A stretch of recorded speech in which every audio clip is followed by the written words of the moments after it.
5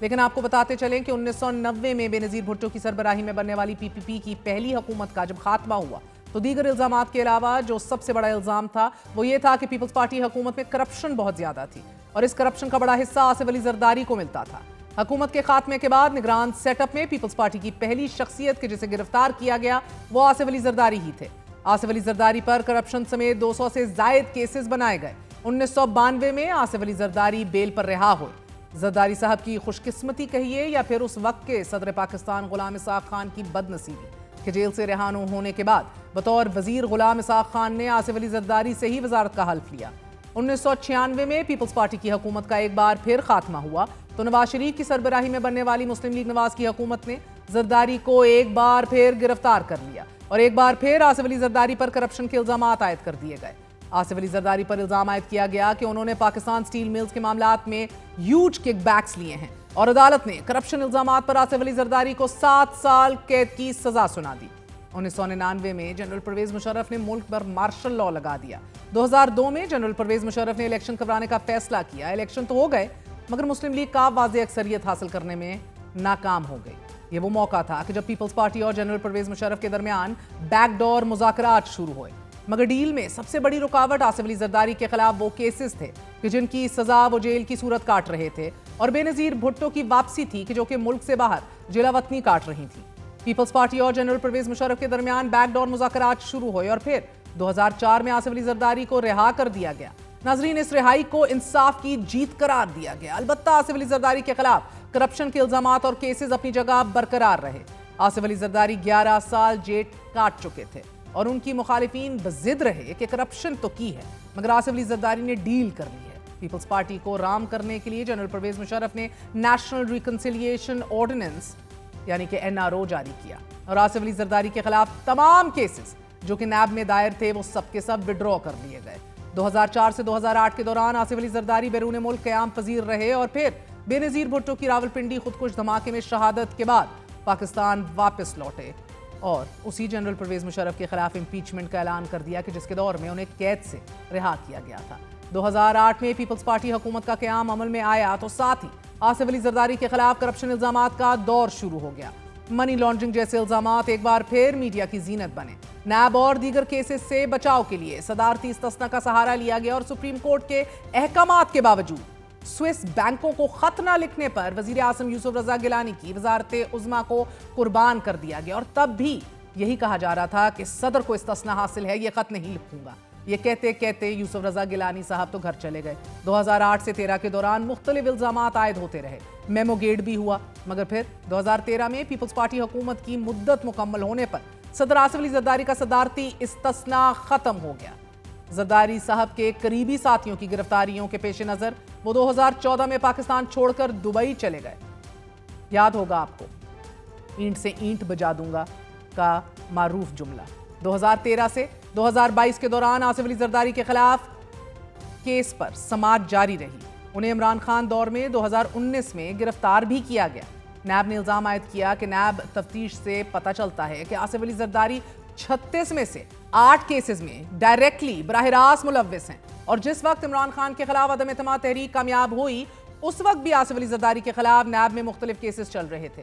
اگر ان کیسز پر ہی نظر ڈال لی جائے تو آصف علی زرداری کے خلاف FIA میں توشہ خانہ ریفرنس کیس میں انکوائری چل رہی تھی، پاک لین ریفرنس بھی زیر سماعت تھا، نیب میں جعلی اکاؤنٹس کیس چل رہا تھا جس میں آصف علی زرداری پر الزام تھا کہ انہوں نے قومی خزانے کو 3.77 ارب روپے کا نقصان پہنچایا ہے۔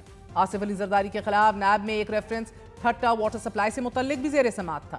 اس کے علاوہ نیب میں ایک کیس ایسڈ بیونڈ مینز کا بھی تھا کہ جو نیب عدالت نے نیب ہیڈ کوارٹر واپس بھیج دیا تھا۔